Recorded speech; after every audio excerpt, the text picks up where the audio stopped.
Do jornalista Fausto Camunho.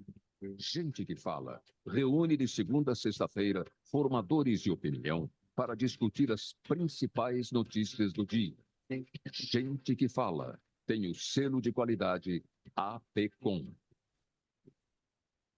Olá, olá! O programa Gente que Fala está começando pela Rádio 365, a sua rádio de todos os dias, por imagens na UltV, a TV da internet, redes sociais, Instagram, o nosso canal no YouTube, está tudo no ar para você acompanhar a nossa jornada de hoje. Tem a retransmissão a partir das 10 da noite pela Rádio Cultura AM 990, de Dois Córregos, no Centro-Oeste Paulista, para 20 cidades da região. E pela próxima hora, todo mundo aí, hein, gente? Curtindo, comentando, compartilhando a nossa transmissão do programa Gente que Fala. Faça perguntas, o WhatsApp está aberto, 973350038, 973350038. Eu sou Mauro Friesman. Hoje é quinta-feira, mais uma edição do Gente do MPD que Fala. Você conhece o nosso espaço aqui, sempre na parceria nossa com o movimento do Ministério Público Democrático. Uma quinta-feira de real. Acabou o Ziriguidum, acabou a folia. Dizem que o ano começa após o carnaval, então vamos em frente. Que seja um feliz ano novo para todo mundo aqui. Vamos escalar o nosso time para essa análise e debate dos temas por aqui propostos hoje. Doutor Ricardo Prado com a gente, procurador de Justiça aposentado, vice-presidente do MPD, o Movimento do Ministério Público Democrático, aniversariante do dia. Doutor Ricardo Prado, parabéns, felicidades, curta muito o seu dia, a nova fase, a nova idade, ao lado de todo mundo, ao lado das pessoas queridas. Parabéns, um abraço nosso aqui da equipe do programa Gente que Fala. Obrigado, Mauro. É um prazer sempre muito grande poder estar aqui. Tanto que gostei muito de poder comemorar o meu aniversário aqui com os companheiros do programa, com os ouvintes, com os telespectadores. É um prazer sempre muito grande poder estar aqui e agradeço muito as felicitações. Obrigado pela presença, uma grande coincidência, feliz coincidência tê-lo aqui no dia do seu aniversário, doutor Ricardo. Vamos em frente aqui com a Kátia Brembati, jornalista, editora do Estadão, presidente da Associação Brasileira de Jornalismo Investigativo, é professora da Universidade Positivo, no Paraná. Ela está em Curitiba para essa conversa com a gente. Tudo bem, Kátia? Tudo bem, Mauro? Todo mundo que acompanha aí esse pós-carnaval, né? Para algumas pessoas ainda o carnaval continua. Esse novo ano que você mencionou, Mauro, para algumas pessoas só na segunda-feira, né? Mas a gente já está aqui trabalhando. Afinal de contas, não é, Kátia? Ainda tem o pós-carnaval, os bloquinhos ainda vão sair no final de semana. Enfim, tem folia pela frente, né? Também com a gente o professor Gonzalo Vecina Neto, doutor Gonzalo Vecina Neto, professor da Faculdade de Saúde Pública da Universidade de São Paulo, idealizador do SUS e também da Anvisa. Doutor Gonzalo, um prazer, muito bom tê-lo novamente com a gente aqui no Gente que Fala. Tudo bem? Tudo bem, Mauro? É um prazer estar com você e com os membros aqui da nossa bancada. E eu temo dizer que carnaval neste país nunca acaba, o que não é ruim, é bom. Eu apresento também, não sei se ela já está na nossa conexão, mas eu já vou aqui já antecipar, doutora Cláudia Luna, advogada, diretora da Associação Brasileira de Mulheres de Carreira Jurídica. Doutora Cláudia, como está? Olá, Mauro, olá a todas e todos que estão nos acompanhando, aos nossos queridos companheiros e companheiras de bancada. Uma honra e uma grande alegria poder retomar aqui o Gente que Fala nesse pós-carnaval, período em que o ano efetivamente começa no Brasil, não é? Doutora Cláudia, eu vou pedir aquela gentileza de sempre colocar o smartphone na posição horizontal. É possível? Okay. Para que a gente veja Pois mais não, para já. no padrão das demais. Enquanto isso, vamos então ao primeiro assunto dessa edição do Gente do MPD que Fala de hoje.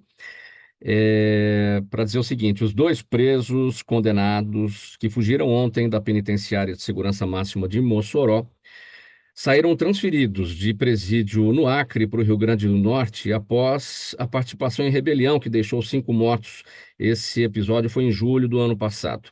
A principal suspeita disso tudo, dessa fuga, é de que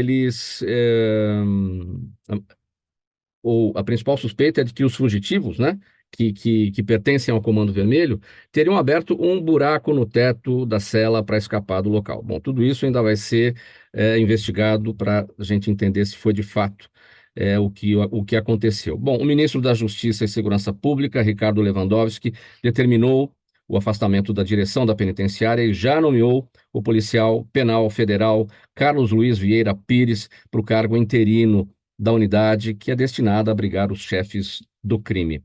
Kátia, eu começo com você a respeito. Bom, notícias ainda nada, né, a respeito da eventual captura dos fugitivos, mas a pergunta que todo mundo faz, né, o que teria favorecido, quem teria favorecido, como eles teriam fugido do presídio, se por esse buraco no teto da cela, enfim, muita coisa a ser investigada, muita ponta solta aí para ser respondida, né? Pois é, Mauro, eu cobri essa questão carcerária, né, essa questão prisional por muitos anos, né, trabalhei nessa área como jornalista por muitos anos, estive em muitos presídios, né, aliás, é uma sugestão, uma recomendação que eu sempre dou, né, porque as pessoas falam muito sobre sistema prisional, muitas sem nunca terem colocado o pé lá dentro, né, então, assim, é uma compreensão externa, né, eu nunca fui presa efetivamente, obviamente não sei como é viver todos os dias dentro de um presídio, mas me aproximei como profissional, como jornalista, estando em vários presídios para fazer coberturas jornalísticas. E é muito claro para muitos, para quem acompanha esse setor, que o momento de transferência de presos é o momento mais perigoso, mais arriscado, realmente é o momento em que fugas acontecem, né? Porque existe uma mudança de rotina, existe uma série de fragilidades, né? Um contato com o meio externo. Então, essa questão, por exemplo, de transferência de presos é sempre um problema. Mas, como você falou, há várias suspeitas aí de buracos e outras questões envolvendo o sistema prisional. Me parece que o ministro Lewandowski quis mostrar serviço aí nesse primeiro mês de mandato, né? Quis ter uma postura bastante assertiva nessa situação, né? E tomar medidas, digamos assim, enérgicas, né? Mandou destituir sem pensar muitas vezes, sem, né, ouvir aí outros poréns, digamos assim, né? Mas a verdade é que dois pontos precisam ser considerados. Na América Latina toda, a questão do crime organizado, das facções, tem aumentado de forma muito volumosa, né? A gente discutiu aqui mesmo no Gente que Fala, a gente discutiu a questão do Equador recentemente, né? Então, as questões colombianas, que já são de conhecimento público, tem muitas questões na Venezuela que muitas vezes não aparecem, mas também pensando em toda a fronteira ali com a Amazônia, né, Peru, Bolívia, Colômbia, Venezuela, são lugares em que o crime organizado está se estruturando de uma forma muito assertiva, assim, né? Então, tem gente que pensa só nos grandes conglomerados de narcotraficantes, não o que a gente tem visto. Vários relatórios estão mostrando são pequenas organizações locais com força agindo com essa questão do crime organizado, né? E o que isso tem em relação com essa fuga? Tem uma relação de que o Brasil precisa estar preparado para lidar com essa questão do crime organizado, de onde colocar essas pessoas, de como controlar essas pessoas, porque, como dizem nas reportagens, eles controlam o crime dentro e fora dos presídios, né? Ou seja, mesmo presos continuam agindo. Isso não poderia ser, né? Não deveria ser aceitável, né? Qual que é o motivo do cerceamento da liberdade ali, né? Para que ele não continuasse praticando crime. Se ele está dentro do presídio e continua praticando crimes, o motivo desse cerceamento de liberdade não está sendo amplamente, totalmente executado, né? E tem um monte de gente que pensa assim, então vamos construir mais presídio federal, né? Vamos resolver o problema construindo presídio federal. É completamente inviável, né? O presídio federal ele precisa realmente ser destinado para essas pessoas de maior periculosidade, né? Porque o custo por preso do presídio federal, que tem remuneração diferente para os agentes penais, né? Para os policiais penais, um custo de estrutura mesmo, com mais espaço, muito maior, que é impensável ter presídio federal para todos os crimes no Brasil, tá? Então, os presídios federais do Brasil são referência perto dos outros presídios, quando a gente compara outros presídios, né? Eu tive a oportunidade, por exemplo, de ir para Manaus que foi onde aconteceu aquela chacina, né, com decapitações, com vários casos de presos sendo executados dentro do sistema penal lá de Manaus. O sistema estadual ele não funciona tão bem quanto o sistema federal, mas o sistema federal ele tem que ser para esses casos de maior gravidade mesmo. Procurador Ricardo Prado, a gente fica se perguntando, né, a respeito da facilidade que existe dentro das cadeias para que o crime organizado controle tudo do lado de fora, e isso já coloca em xeque, né, o sistema. O fato de ter havido as duas fugas de um sistema tão seguro como o federal, feito para ser de segurança máxima, e só são 5 no Brasil, não coloca em xeque, de fato, também agora esse sistema federal, prisional? Com certeza, Mauro. Você tem um problema seríssimo, entendeu? Né? Você já tinha nos presídios estaduais, né? Você tem uma convivência do preso, muitas vezes, com os agentes de segurança. E isso acaba gerando uma situação complexa, entendeu? É, E você acaba tendo, você tem muito nos presídios estaduais, você tem muito problema de fuga, e boa parte delas, na verdade, sabe-se muito bem que elas são compradas, elas não são feitas, né, por quem realmente tá lá dentro, entendeu? Né? Elas contam com colaboração de gente de fora e muitas vezes com gente de dentro do próprio presídio, tá? Esse caso, inclusive, do presídio federal, aparentemente, é difícil você dizer que conseguiram sair de lá sem a ajuda de quem estava lá, entendeu? Né? Isso, você tinha mais de 200 agentes penitenciários para cuidar de 80 pessoas, 80 presos, entendeu? Né? Quer dizer, é um organismo com absoluta vigilância, entendeu? Né? Com um sistema sofisticado de controle, entendeu? Né? Não dá para sair assim, entendeu? Dizer que ninguém ajudou, que ninguém colaborou, que os caras saíram porque são, né, não saíram voando pela janela, entendeu? Né? Não são super-homens, é fora de cogitação. Então, não é por acaso, né, que o ministro já nomeou uma outra pessoa de fora para poder assumir o comando, para verificar o que foi que aconteceu e descobrir quem realmente colaborou e quem não, entendeu, né? É, é um problema seríssimo. O sistema prisional é um negócio que tem que ser restringido ao mínimo do mínimo do mínimo, entendeu? Né? Para você tentar manter algum controle. Você vê que mesmo assim, né, que são o caso dos presídios federais, né, são 5 no Brasil, né, com um volume de presos absolutamente pequeno, perto da proporção de presos que a gente tem no país. Né? O Estado de São Paulo responde por mais de uma centena de milhares de pessoas, na verdade, que estão presas, né? E você tem, periodicamente, você tem problemas, entendeu? Você tem fugas, entendeu? Eu já trabalhei um período fiscalizando o estabelecimento prisional, e as histórias que você tinha realmente era de preso que era colocado em latão de lixo, colocado para fora, entendeu, né? Do preso que saía pela porta da frente do presídio, entende?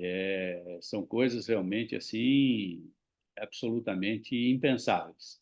Então desafiam realmente o sistema, né? Você combater tráfico de drogas com presídio é uma discussão realmente que eu acho impensável, certo? A droga é muito rentável, enquanto isso der dinheiro, você vai ter gente para fazer isso. Então, eu acho que, na verdade, você tinha que trabalhar com o perdimento da droga, com a perda do dinheiro, entendeu? Né? Tentar investir muito mais em inteligência para recuperar esse dinheiro para o Estado, até para você poder usar na recuperação das pessoas que são viciadas em drogas, que são usuários de drogas, etc., entendeu? Do que você tentar combater isso prendendo pessoas, entendeu? Né? Você prende um, no dia seguinte tem o outro, o vizinho está fazendo, no outro dia o irmão do cara que está fazendo, no outro dia a namorada do cara que está fazendo. Né? Isso foi depoimento, inclusive, de um delegado que participava da repressão a homicídios, né? a tráfico de drogas. Né? E ele dizia isso, ele falava, doutor, a gente chega lá e prende o cara, entendeu? No dia seguinte, o outro telefonema está aberto de novo, entendeu? Quer dizer, está a namorada do cara. Depois está o irmão do cara, entendeu? Na hora que você prende a família inteira, abre no vizinho. Ele fala, pô, é enxugar gelo, né? Então, quer dizer, precisa um outro sistema de combate ao tráfico de drogas que seja mais inteligente, que seja mais eficiente. O sistema que a gente está usando é muito pouco eficiente. E agora você vê esse problema. No caso desses dois, inclusive, que fugiram, já não é só questão de drogas, eles estão envolvidos em homicídio e etc. e tal, quer dizer, pessoa realmente que você teria que segurar, né? Você teria que resguardar, porque são pessoas violentas, são pessoas envolvidas em chacinas e etc. e tal. Então, pelo menos esses casos o Estado tinha que dar conta de controlar, entendeu, né? Então, o problema é sério, o governo precisa agir realmente com rigor, entendeu, né? E reassumir o controle, né? Não pode perder o controle dos presidentes federais, que realmente a situação vai ficar muito ruim. Doutora Cláudia Luna, sistema penitenciário federal, né, de segurança máxima, então a gente imagina que esse tipo de coisa não vai acontecer. O sistema acabou de completar, vai completar esse ano, né, 18 anos, nunca teve nenhum episódio desse tipo, enfim. O que isso tudo nos revela? Bom, isso nos revela que nós temos aí a ponta de um iceberg a ser discutido. Óbvio que o problema em pauta diz respeito aos presídios de segurança máxima na esfera federal, mas eu penso que este acontecimento nos deva levar a refletir sobre toda a sistemática carcerária, que é uma sistemática falha, é uma sistemática que ainda é constituída de um depósito de pessoas, que reúne pessoas que já são delinquentes, não é? Que estão à margem da lei, que transgrediram a lei, mas que entram naqueles lugares e que onde não há, depois do cumprimento da pena, nenhuma perspectiva de ressocialização. Então, nós somos reconhecidos mundialmente, como disse aí a nossa querida companheira de bancada, nós somos reconhecidos, a Kátia, como o país que mais constrói presídios em lugar de desenvolvermos políticas públicas outras, por exemplo, como de educação.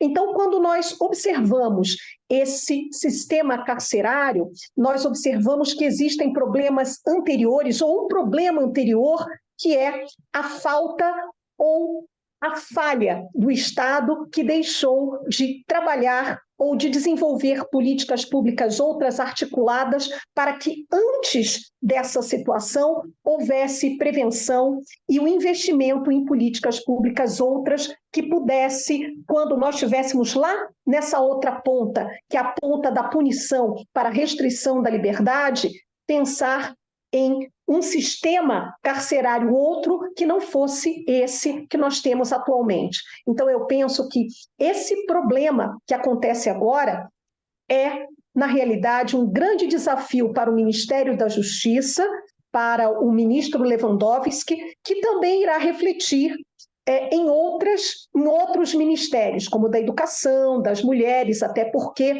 nós estamos observando o aumento cada vez maior de mulheres nesse sistema carcerário, enquanto mulheres em restrição de liberdade também. Então, é um problema de grande magnitude que não se restringe apenas à questão da justiça ou à questão carcerária. Ele traz reflexo em outras dimensões de políticas públicas também.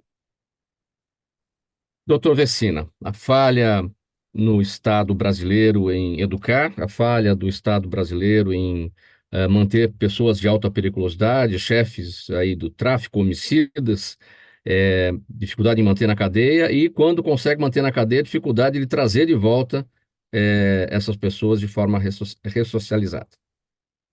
Primeiro, eu quero deixar claro aqui a minha absoluta incompetência de tratar desse assunto, né? Coisa mais próxima que eu visitei e conheço são os hospitais psiquiátricos da década de 70. Na década de 70, o regime de tratamento psiquiátrico era muito semelhante ao sistema penitenciário brasileiro atual, né? Mas, de qualquer forma, eu acho que os que me antecederam já colocaram, nós estamos no caminho errado, estamos fazendo as coisas erradas, né? Quer dizer, é óbvio que nós temos lá o exemplo do Nayib Bukele, né? O presidente de São Salvador, reeleito agora, recentemente, que mostra que o caminho é esse: prender, prender, prender, prender, prender, né? O Brasil é o terceiro país em população carcerária do mundo. E até agora não deu certo. Quer dizer, isso que já foi falado pelo restante da bancada. Primeiro, não se combate droga, que é o principal evento que leva as pessoas à cadeia deste jeito. Segundo, 56% da população brasileira é negra. A população carcerária, se diz negra, marrom, etc.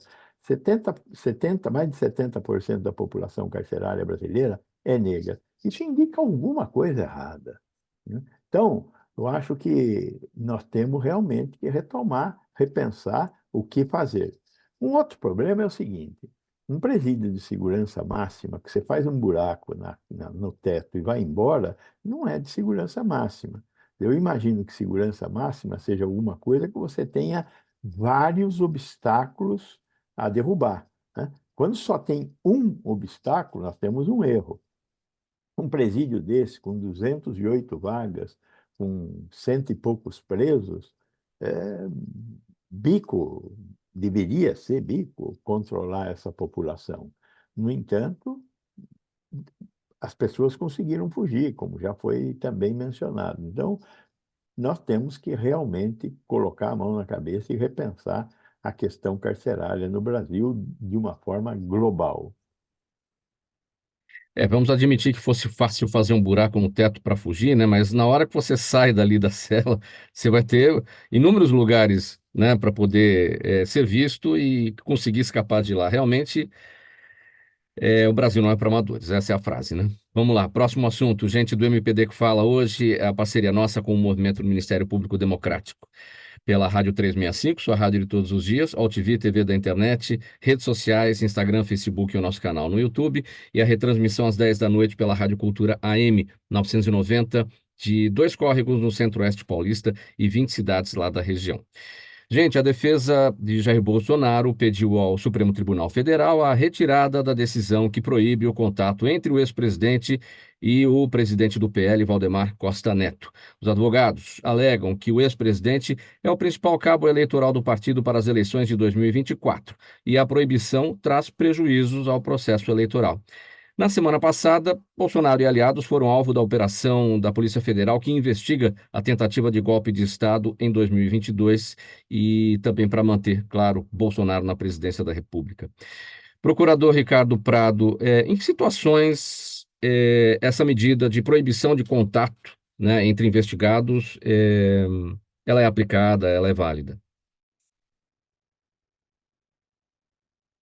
Isso você tem sempre que há uma necessidade de você impedir a continuidade do evento, entendeu? Ou combinação das pessoas, entendeu? Antes de eventual depoimento, antes de serem interrogados, etc.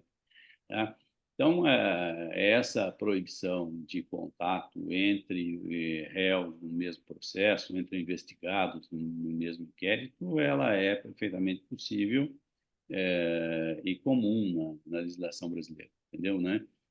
Principalmente depois que você passou também a incluir algumas medidas no intuito de evitar a decretação de prisões preventivas, tá? Então, você abriu um leque de alternativas ao Poder Judiciário para que ele não precise ficar prendendo as pessoas à torto e à direito antes da decisão final do processo. Mas você substituiu isso, na verdade, por algumas medidas cautelares, né, no intuito de você tentar evitar alguns efeitos deletérios que você teria quando aquilo continuou a ocorrer, certo? Então, para você assegurar a investigação, você tenta manter as pessoas separadas. O que me chama a atenção, na verdade, é a história do ex-presidente como cabo eleitoral do partido, entendeu, né? Com todo respeito, o ex-presidente está com os direitos políticos cassados. E, portanto, ele não pode participar do processo eleitoral do país, certo? Eu acho que a questão, nesse aspecto, para mim, é muito clara, né?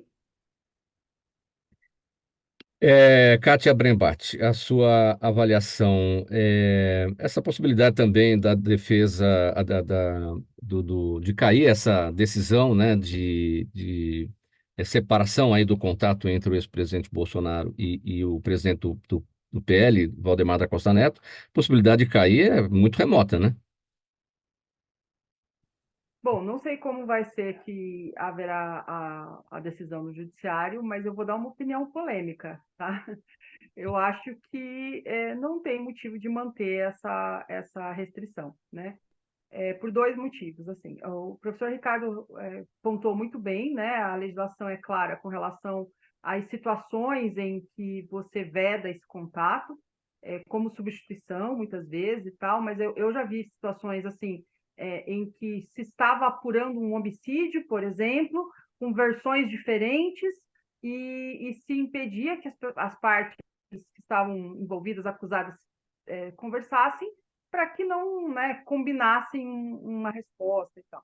No caso do Valdemar Costa Neto e do Bolsonaro, com relação a essa operação, que remete a situações de mais de um ano atrás, me parece que não vai ter um efeito, né? E se tivesse, né, tipo, né, algo está sendo apurado, investigado nesse momento em que o contato do Bolsonaro com o Valdemar fosse prejudicial à investigação. A gente sabe que o Bolsonaro tem uma rede de pessoas ao seu entorno, né, os filhos e outras pessoas, né, e o Valdemar Costa Neto, idem, tem uma rede de pessoas. Então, assim, embora estivessem, entre aspas, proibidos os dois de conversar, essa rede continua se conversando. Então, eu sinceramente acho pouco efetiva essa proibição. Então, essa possibilidade remota que eu citei aqui como opinião, evidentemente, é porque essa questão, o ponto final aí que você levantou, né? As comunicações são feitas não entre eles, mas entre os demais do grupo, né? Então, de qualquer maneira, como é que se fiscaliza também, né? Essa questão, como é que se tem certeza de que ambos não estão em contato, Bolsonaro e Costa Neto? Como é que se faz essa parte, né? Eu acho um esforço de apuração, né, vamos dizer que se coloque policiais para verificar se realmente eles estão tendo contato ou não. Eu acho que esses policiais seriam melhor aplicados em outras áreas da apuração que são mais demandantes nesse momento, assim, né? Eu falei que a minha opinião nesse caso era polêmica, né? Eu acho que talvez não seja revogada por uma questão mais simbólica, talvez, né? Do que representa esse corte de laços aí, né? Mas eu acho pouco prático, pouco efetivo essa situação. Sim. Doutora Cláudia Luna, essa decisão de corte de contato aí entre o ex-presidente Bolsonaro e Valdemar da Costa Neto, isso é eficaz? Isso funciona? Traz resultado? Bom, eu penso que é preciso atentar para todo o contexto em que essa situação está acontecendo e que, se de um lado há a preocupação para garantir a instrução criminal, toda essa investigação, há também o desejo e até a própria determinação legal de que não hajam nulidades no processo, causando esses impeditivos. Então, é uma situação complexa, sim, principalmente para os operadores da justiça que pretendem aí, nessa grande disputa de narrativa, preservar as provas, garantir que o processo ocorra com toda a lisura, mas, ao mesmo tempo, respeitando todos os caminhos e todos os princípios gerais do direito, em especial as garantias previstas no processo penal. Entretanto, eu vou muito na linha do que doutor Ricardo e Kátia disseram. Até que ponto, em que medida você manter essa restrição vai fazer com que não haja uma comunicação entre as partes, mas utilizando-se de outros intermediários? Eu penso que essa restrição ela pode simbolicamente causar um impacto e um reflexo na dimensão de que, olha, a coisa realmente é muito séria, não podem se comunicar. Agora, isso não impede que essa comunicação ou essas notícias venham de outras fontes, não é? Para que retroalimentem aí essas questões. Agora, realmente é uma situação muito complexa, onde não há, digamos assim, uma essencialidade nesse momento de um ex-presidente manter contato, ele que já está fora do jogo eleitoral, uma vez que há uma restrição, uma retirada dos seus direitos políticos, de se desejar que ele atue como cabo eleitoral no processo, reivindicando a sua comunicação com o presidente do partido, uma vez que ele não tem mais esse papel. Então, é algo realmente, no mínimo, digno de nota, estranho, e que precisa ser questionado.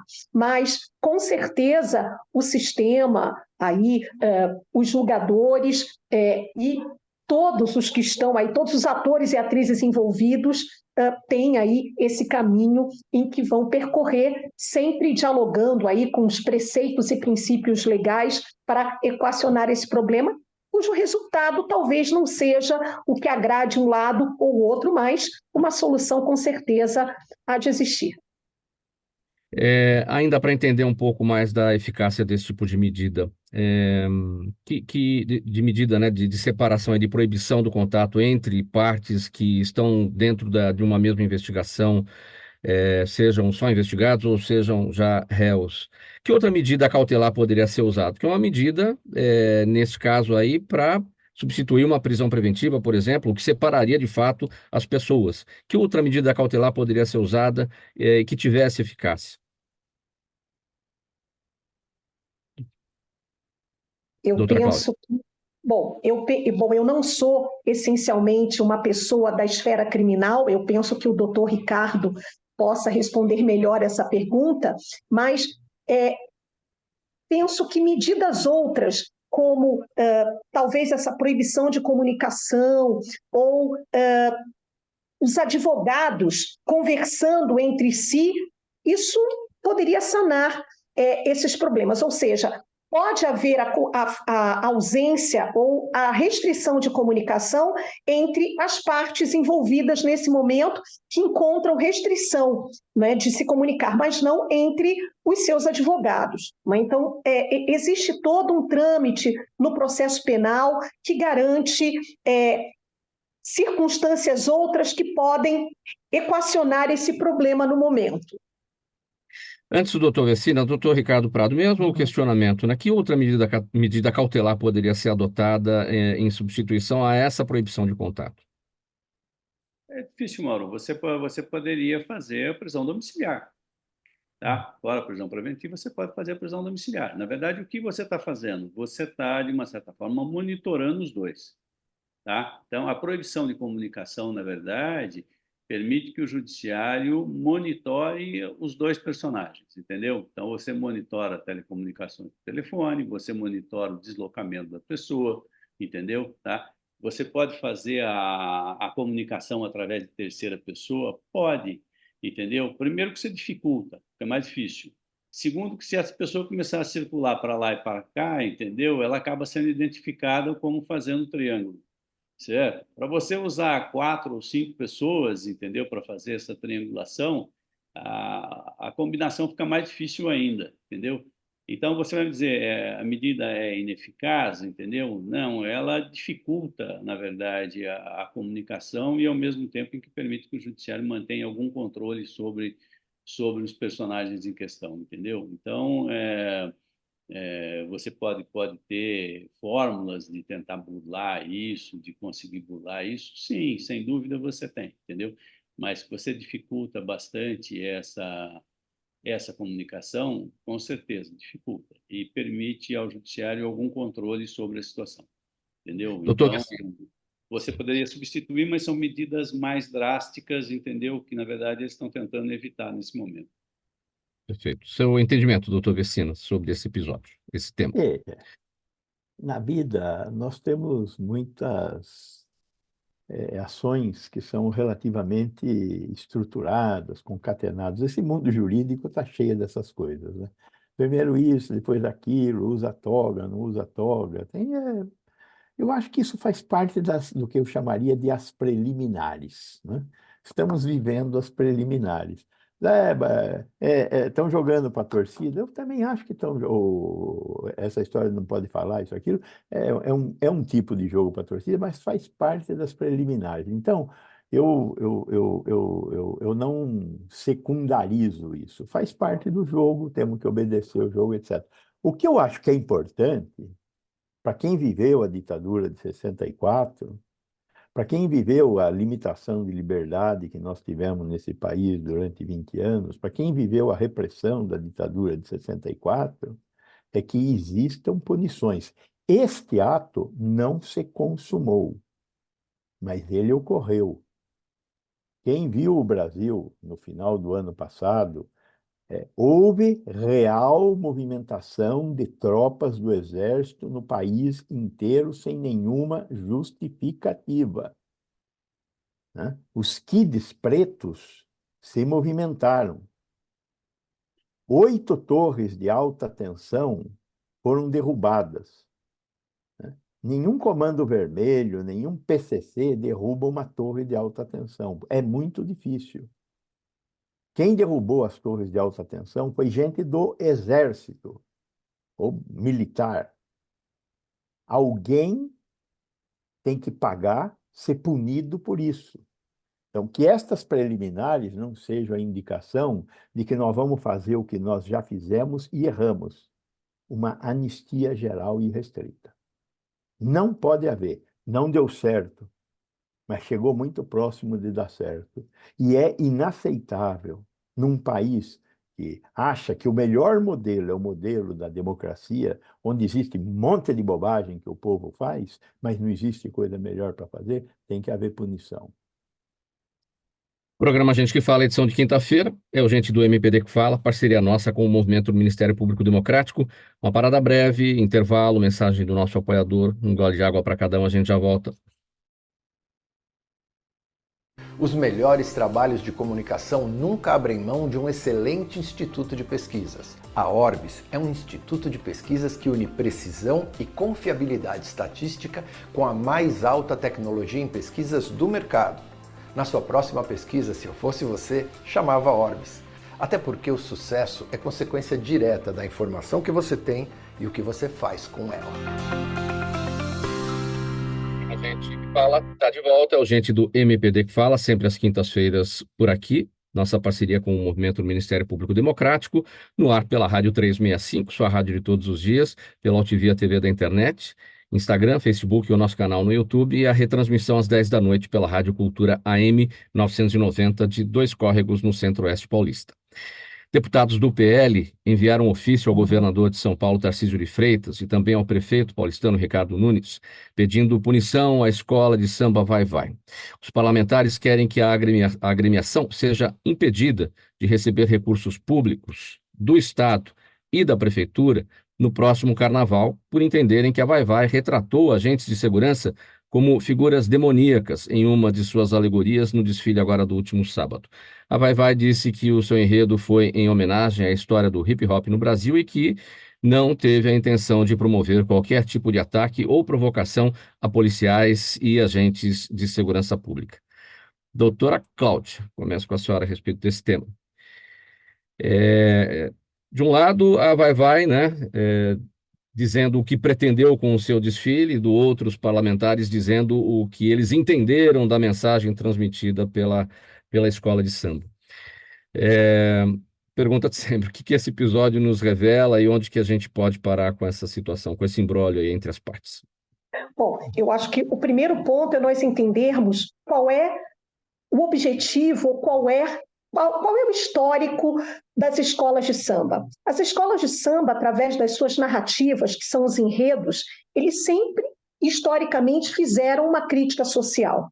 Não há, em momento algum, e isso não é agora a vai-vai, isso é desde que as escolas de samba existem, elas têm essa função de, através do seu enredo, que obviamente tem um contexto histórico, constrói uma narrativa, uma vez que colocam ali na avenida alas, carros alegóricos, estão para, como se fosse uma ópera popular, contar uma história.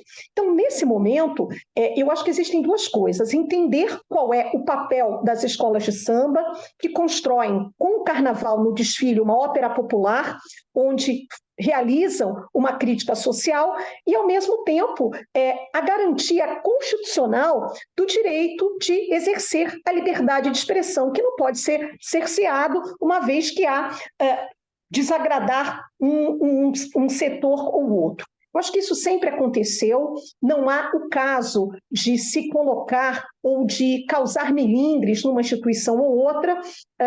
Isso acontece, eu me lembro que certa vez a escola de samba Beija-Flor veio com Cristo naquele enredo em que falava das pessoas em situação de rua, e aí eu lembro que, salvo engano, a igreja criticou, se sentiu ofendida e pediu para que o Cristo não desfilasse. Então, o carro alegórico onde vinha a figura do Cristo foi aí tampada e não pôde desfilar.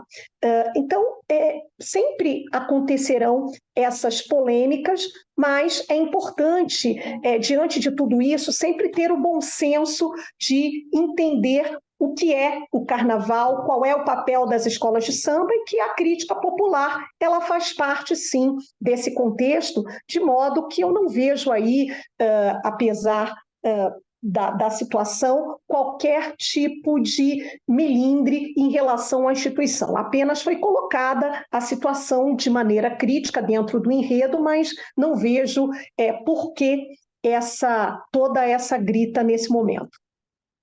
Kátia, sua análise sobre essa polêmica. Bom, vamos lá, né? A arte, ela não é só contemplativa, não é só o belo, né?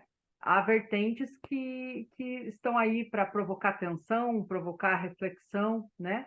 Provocar desconforto, né? E quantos já foram, entre aspas, demonizados na avenida, né? Quantas áreas já foram demonizadas na avenida, né? Muitas, né? Eu vejo aí, usando um termo aí do mundo paralelo, o chamado jus esperneantes, né? Então, vamos lá. Colocam policiais como demonizados, a categoria vai e reclama. Isso é do jogo, né? Se colocassem jornalistas como demonizados na avenida, provavelmente a minha associação ia dizer: poxa, a gente está apanhando na rua, olha isso, não seria legal. A gente ia reclamar, mas reclamar é do jogo, né? Reclamar cada um está ali justamente para essa marcação de território, né? O que não dá para aceitar é esse discurso de não, porque ela colocou uma ala com policiais, ela não pode receber os recursos que recebia antes ou deve receber menos do que outras escolas. Aí sim a gente vê uma questão de uma censura, né? Porque daí é assim, tipo, você ousou fazer isso e agora você está sendo punida com redução de recursos. Claro, eu não vou aqui me meter na questão jurídica com tantas pessoas aqui da área jurídica que poderiam, né, ser mais assertivos com relação a isso. Uma coisa é uma escola de samba ir para a avenida com uma questão de calúnia, injúria, difamação, racismo, né, algo que efetivamente atinja alguém, né, e cause um prejuízo, né, um dano moral, né, algum tipo de problema real, né? Outra coisa é a manifestação artística. Acho que são coisas completamente diferentes e que precisam ser colocadas em locais diferentes. Procurador Ricardo Prado, seu entendimento.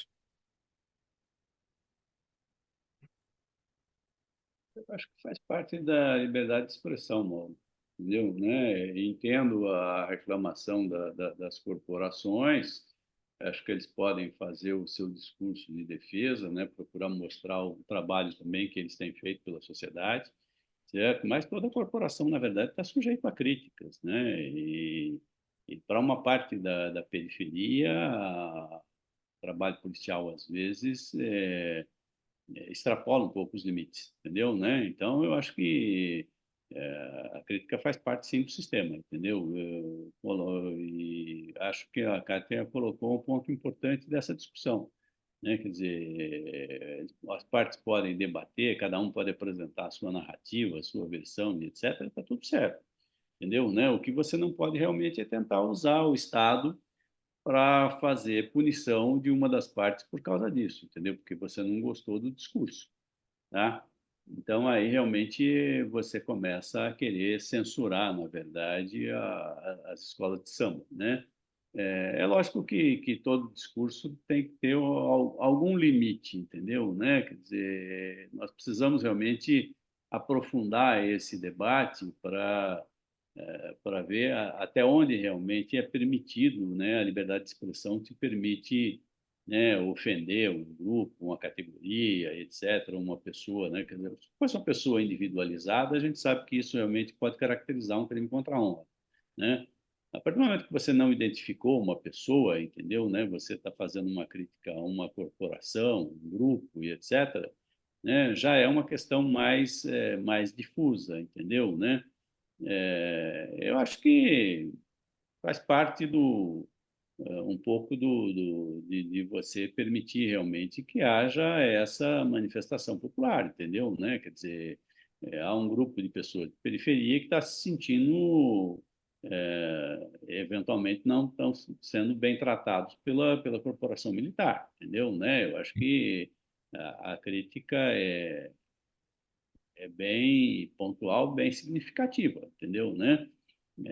Cabe realmente repensar, às vezes, o próprio funcionamento do sistema. Eu acho que o debate é importante, entendeu? Né? Agora, você realmente não vai poder ficar cerceando qualquer crítica aos órgãos ou às corporações do Estado, entendeu? Né? Eu acho que a crítica existe, precisa, ela ocupa um papel importante dentro da sociedade e não pode ser cerceada, não. Entendeu? Né? Agora, é óbvio que você precisa, talvez, avançar nessa discussão, entendeu? Né? O que não é permitido, entendeu? Né? Porque você tem algumas coisas que realmente, se você atingir pessoas e etc., você pode ter realmente um problema mais sério, entendeu? Mas não me parece que tenha sido esse o caso, entendeu? Né? Eu não vi o desfile também, eu tomei conhecimento pela imprensa, então também não posso, não dá para avaliar com mais profundidade, mas eu acho que, em princípio, não me parece que seja uma questão assim para levar a esse grau de punição, não, entendeu? Professor Vecina, aí a gente cai de novo naquela história, né, do que é liberdade de expressão, o conceito de liberdade de expressão. A liberdade de expressão vai sempre na direção daquilo que cada um acha que é conveniente, né? E aí, hoje, quem está pedindo a punição é o lado que, nos últimos anos, sempre falou que que se apoiava na liberdade de expressão para fazer os seus. Para fazer as suas, me fugiu a palavra aqui, fazer as suas ações, né? Para ficar mais Ó, barato. eu pessoalmente acho o seguinte: a polícia é mal vista. A polícia reprime, e muitas vezes reprime sem nenhum cuidado, né? Estamos falando de câmara para filmar a ação policial. Os policiais não querem câmara. Por que eles não querem câmara? Porque eles querem fazer o que eles estão fazendo. Agora, a ação da polícia na Baixada Santista, num país civilizado, tem justificativa? Não tem. Qual é a relação do povo negro com a polícia?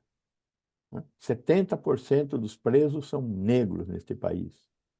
Qual é a relação dos cultos de origem africana com a polícia? De repressão, de destruição dos locais de culto.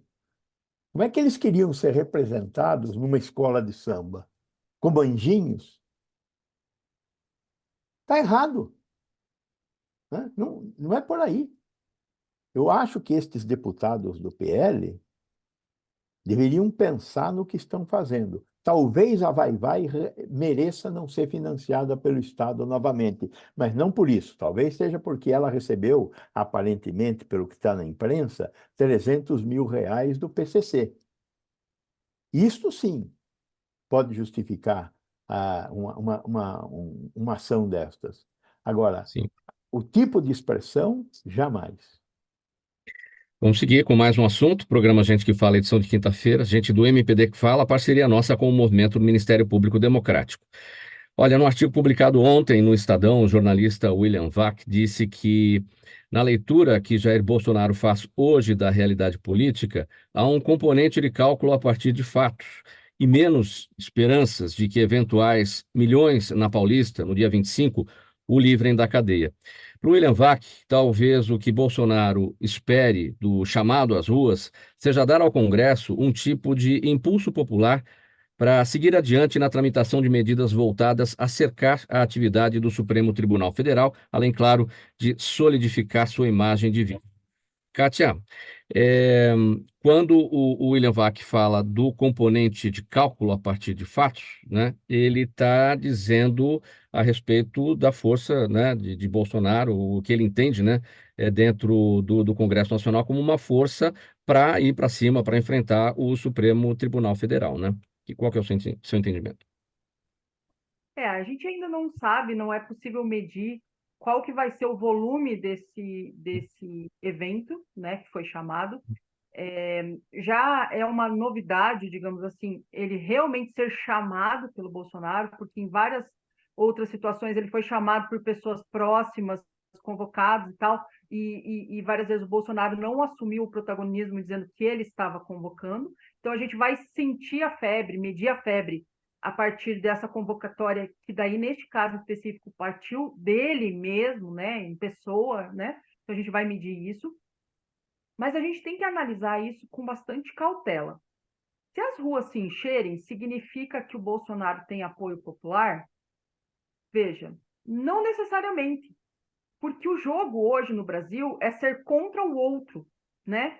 Então, hoje a gente vive um país dividido, né? Os números das pesquisas mostram, pesquisas de aprovação de governo, pesquisas de avaliação de como está a imagem de fulano e de ciclano mostram que o país está dividido.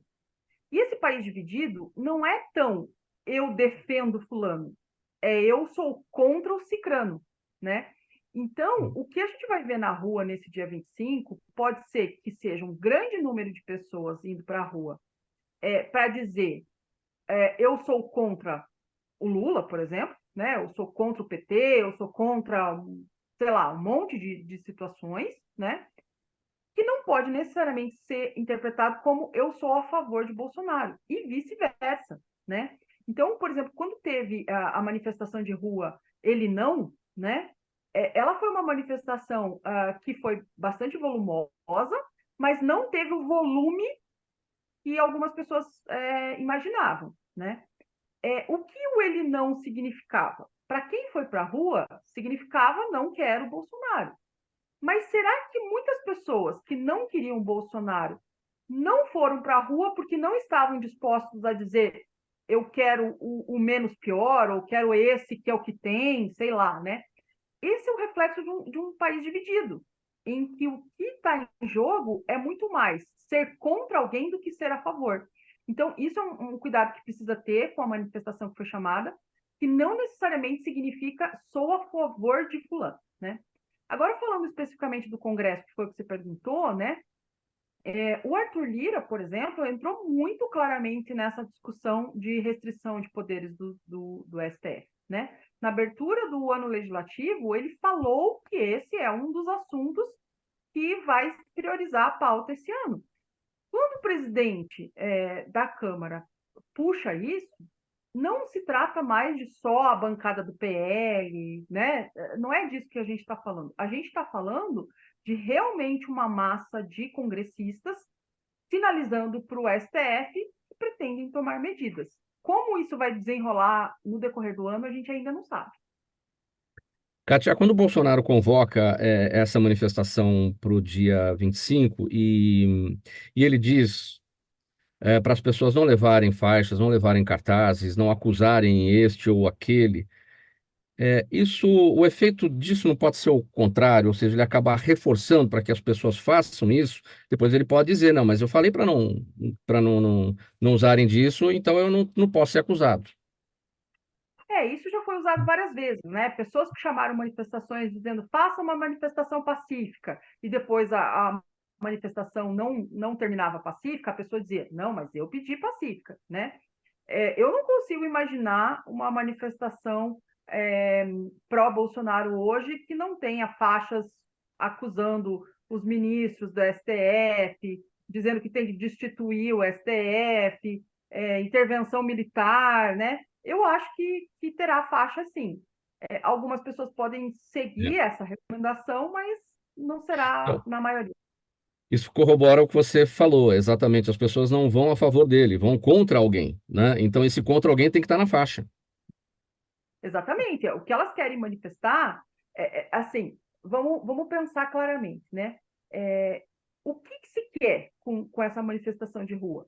Quer se mostrar poder, quer se mostrar que se tem que não se está sozinho, né? Que não é uma questão isolada. Então, quando você vai para a rua, você vai para ser visto, para ser notado. E a forma de notar não é só andar numa rua com uma camiseta verde e amarela. Perguntas da nossa audiência, gente, é bem rapidinho, a gente tem 6 minutos aqui para as respostas, uma para cada um. Professor Gonzalo, Juliana Rocha no Instagram, até que ponto a alta nos casos de Covid pode ser preocupante, especialmente agora após o Carnaval?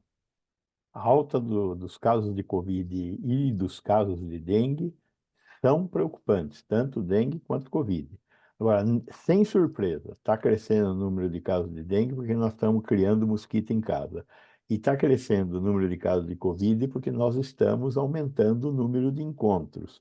A transmissão da Covid se dá pela respiração, a transmissão da dengue se dá por picada de mosquito. Tem mosquito e tem encontros. Sem surpresas. Se ficar mal, vá ao hospital. Use máscara no caso do Covid e se proteja com repelente, o que for, do caso da dengue. O Roberto Guacelli está no Facebook, procurador Ricardo Prado, ele pergunta o que podemos esperar do centenário em 15 de novembro de 2024 do glorioso Galo da Comarca. Não sei, viu? Gostaria que fosse um bom título, entendeu? Mas acho meio difícil. A situação parece que o Galo não anda ainda das melhores, entendeu? Mas sempre a gente pode sonhar, né? Não pode A questão, desacreditar. sim, a questão agora aqui para a doutora Cláudia Luna é do Jaime, do Jardim Bonfilholi. Obrigado, Jaime, aqui pela participação. Ele quer saber, doutora Cláudia, qual é o número de mulheres de carreira jurídica afiliadas à ABM-CJ e se a senhora teria algum grau de parentesco com o cantor Roberto Luna. Provavelmente nós, pelo sobrenome, nós somos da mesma família, do mesmo tronco familiar. Bom, nós temos... qual é a realidade hoje da BMCJ? Nós temos inúmeras mulheres de carreira jurídica, de diferentes carreiras jurídicas inscritas, sendo que a grande maioria, por óbvio, são advogadas. E um dado muito interessante é que a BMCJ ela está em âmbito nacional e também em todos os estados do Brasil, e pelo trabalho relevante da BMCJ, a BMCJ, nesse mandato, ela preside a Federação Internacional de Mulheres de Carreira Jurídica. Então, nós temos um número considerável de mulheres de todas as carreiras, principalmente advogadas. Kátia, a pergunta aqui da Daniela Neves, ela está no YouTube. Julian Assange é um criminoso ou apenas alguém que revelou os crimes dos que o acusam? Bom, eu não sou juíza, não sou promotora e não julgo ninguém, né? O Julian Assange, ele é controverso por si só, né? Eu assisti um documentário bem interessante do New York Times, em que ele está dando uma entrevista para um jornalista do New York Times, e o jornalista pergunta para ele, você é jornalista ou ativista, né? Ele acha que, no entendimento dele, é possível ser jornalista e ativista, mas que se ele precisar escolher uma das expressões, ele prefere ativista, né? Então, ele é uma pessoa que decidiu correr as consequências, sofrer as consequências daquilo que ele acreditava ser o correto a fazer, né? É o máximo que eu posso falar sobre ele, né? Eu já participei de vários debates sobre o WikiLeaks e outras consequências do trabalho do Julian Assange. Tem toda essa discussão de crimes sexuais que ele teria praticado, que é bem importante que se diga que a realidade da Suécia é muito diferente da realidade brasileira com relação a crimes sexuais, a legislação, no caso, né? Então, a gente tem que ter diferenciações aí, mas ele é um ativista, né? Ele decidiu fazer o que fez, acreditando que era o certo a fazer. Pessoal, vamos colocar um ponto final nessa edição do programa Gente que Fala de hoje. Quinta-feira por aqui, sempre o Gente do MPD que Fala, a parceria nossa com o movimento do Ministério Público Democrático. Aqui os agradecimentos, em nome de toda a nossa equipe, aos participantes de hoje, doutor Ricardo Prado, procurador de Justiça aposentado, vice-presidente do movimento do Ministério Público Democrático, aniversariante de hoje, mais uma vez, parabéns, doutor Ricardo. Kátia Brembati, jornalista, editora do Estadão, presidente da Associação Brasileira de Jornalismo Investigativo, professora da Universidade Positivo, em Curitiba. A advogada doutora Cláudia Luna, diretora da Associação Brasileira de Mulheres de Carreira Jurídica, e o professor doutor Gonçalo Vecina Neto, professor da Faculdade de Saúde Pública da Universidade de São Paulo, idealizador do SUS e também da Anvisa. Muito obrigado mais uma vez pela presença de todos. Programa Gente que Fala, sempre realização da ABECOM. Apresentação minha, Mauro Friesman, pauta e redação, Pedro Schiavon, Zenilda Salvato, nossa diretora de produção, jornalista Fausto Camunha, nosso diretor-geral. Você do outro lado, espectador, você ouvinte, a razão da nossa presença aqui todos os dias. A gente volta amanhã, a partir do meio-dia, pela 365, sua rádio de todos os dias, OTV, TV da internet, redes sociais, Instagram, Facebook, nosso canal no YouTube e a retransmissão pela Rádio Cultura AM 990 de Dois Córregos, no Centro-Oeste Paulista. Para quem vai continuar com a gente aqui na 365, chegando o Lucas Neto, ele vem com o programa O Melhor para a Melhor Idade, muita informação bacana nesse início de tarde para te entreter aqui na 365. Bom programa, Lucas, um abraço a todo mundo e a gente volta amanhã. Tchau, tchau.